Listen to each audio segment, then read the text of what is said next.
डर का डेरा में आपका स्वागत है दोस्तों।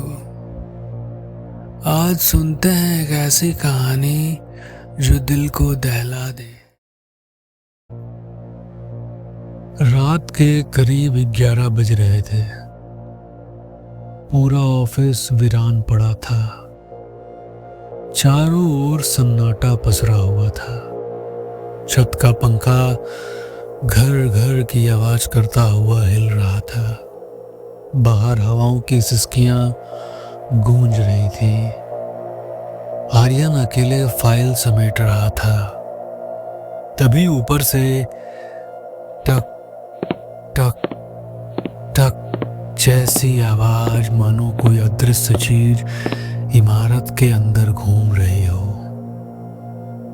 जैसे ही वो नीचे पहुंचा, उसकी नजर उस पुराने लिफ्ट पर गई जो सालों से बंद था, जिस पर पीला रिबन बंधा था और उस रिबन में लिखा था डू नॉट एंटर, प्रवेश वर्जित है। लोहे के दरवाजे पर नाखूनों से बने गहरे खरोंच थे। ऐसा लग रहा था किसी ने अंदर से बाहर निकलने की बहुत कोशिश की, मगर वो निकल नहीं पाया। आर्यन से रहा नहीं गया। आर्यन ने चौकीदार की जेब से चुपके से चाबी निकाली और लिफ्ट खोल दिया। अंदर घना अंधेरा और सड़न की बदबू थी। जैसे ही वो अंदर गया, दरवाजा अपने आप बंद हो गया। बटन अपने आप जलने बुझने लगे और लिफ्ट सीधे 6 मंजिला इमारत की ओर जाने लगी, जबकि आर्यन ने किसी बटन को दबाया ही नहीं था। लिफ्ट जैसे जैसे नीचे जा रही थी, लाइट्स टिमटिमाने लगी। दीवारों पर आर्यन का चेहरा परछाइयों में बिगड़ता हुआ दिख रहा था, जैसे शीशे में कोई दूसरा आर्यन उसे घूर रहा हो। लिफ्ट 6 पर जाकर के रुक जाती है। दरवाजा खुला तो सामने लंबा अंधेरा घना कॉरिडोर था। दीवारों पर जली हुई हथेलियों के निशान थे।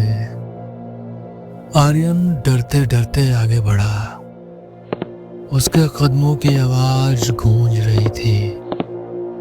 अचानक पीछे से और कदमों की आहट आने लगी। ठक ठक ठक। आर्यन काफी घबरा गया। कॉरिडोर के आखिरी में उसे एक पुराना कमरा मिला। वो कमरा अंदर से टूटा फूटा, सामान बिखरा हुआ था। मकड़ी के जाली लगे भी हुए थे और उस कमरे में एक बड़ा आईना पड़ा था। आर्यन ने उसे देखा।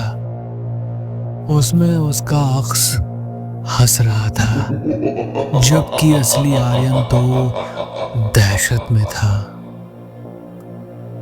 अचानक कमरे की दीवार पर एक लंबी परछाई खड़ी हो गई, मगर कमरे में कोई नहीं था।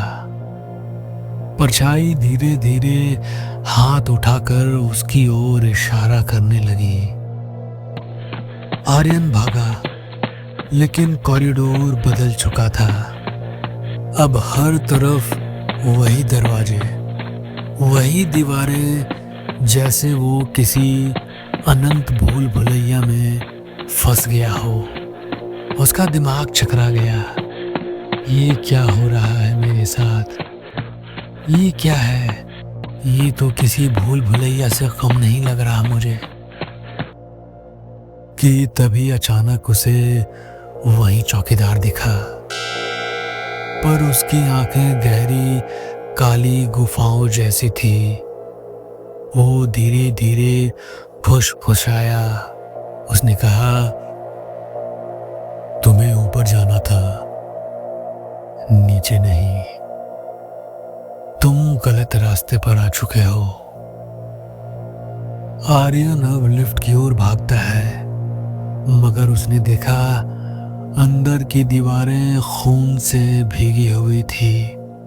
पैनल पर बटन अपने आप चमकने लगे।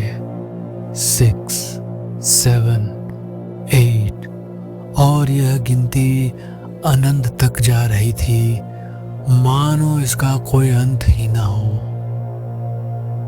आर्यन फिर भी हिम्मत करके लिफ्ट में घुस जाता है और अचानक लिफ्ट तेजी से नीचे गिरने लगती है। आर्यन जोरदार चीखता है, मगर क्रैश होने से ठीक पहले सब कुछ रुक गया। एकदम सन्नाटा, एकदम शांत। आर्यन डर के मारे बेहोश हो जाता है। अचानक आर्यन की आंखें खुली तो वो अपने आप को ऑफिस के डेस्क पर पाता है। बाहर सुबह हो चुकी थी, सब कुछ सामान्य दिख रहा था। उसे ऐसा लग रहा था मानो वो किसी नींद से जागा हो, किसी सपनों की दुनिया में हो, मगर वो सपना नहीं, हकीकत था। आर्यन ऑफिस से बाहर निकलता है तो उसने देखा ऑफिस के लोग उसे गुड मॉर्निंग सर कह रहे हैं, मगर उनकी आंखों में काली गहराइयां थी, बिना पुतलियों के। बस वो खोखले गड्ढे की तरह दिखाई दे रहा था।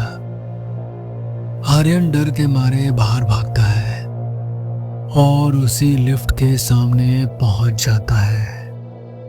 इस बार डिस्प्ले पर लिखा था, तुम्हें इस लिफ्ट में नहीं आना चाहिए था, तुमने बहुत बड़ी गलती कर दी। लगता है तुमने डू नॉट एंटर का बैनर नहीं पढ़ा। अब तुम्हें इसकी सजा मिलेगी। तुम्हें कोई भी नहीं बचा सकता। लिफ्ट का दरवाजा खुला। अंदर वही काली परछाई खड़ी थी जो आईने में दिखाई दी थी। वो आर्यन के पास आकर उसके कानों में फुसफुसाती है। वो कहती है, तुम्हें यहाँ नहीं आना चाहिए था बच्चे, तुमने बहुत बड़ी गलती कर दी। आर्यन घबरा गया। उसने कहा, मुझे माफ कर दो, मैं जिज्ञासावश उस लिफ्ट में अंदर चला गया था। मुझे नहीं पता ये लिफ्ट इतना खतरनाक होगा। मेरी आखिरी गलती समझकर मुझे माफ कर दो। मगर वो परछाई जोर जोर से हंसने लगी और धीरे धीरे वो वहां से गायब हो गई। ग्राउंड फ्लोर पर चौकीदार अचानक नींद से जाग जाता है। उसकी आंखें खुली तो सब कुछ सामान्य था, सब कुछ पहले के जैसा था। उसने देखा लिफ्ट तो वैसे ही बंद पड़ी है, रिबन भी सही सलामत है।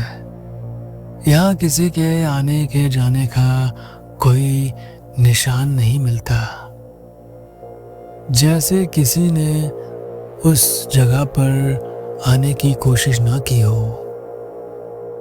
उसने देखा रिबन वैसे ही सही सलामत है, उसे किसी ने नहीं छुआ। चौकीदार को लगा ये सब मेरा वहम था, लगता है मैंने कोई बुरा सपना देखा था। कि तभी अचानक उसके पीछे वही भूतिया लिफ्ट। तो दोस्तों, अगर ये कहानी आपको पसंद आई है तो मेरे चैनल को लाइक करें, सब्सक्राइब करें, बेल आइकन को दबाएं और हाँ, एक प्यारा सा कमेंट करना ना भूलें।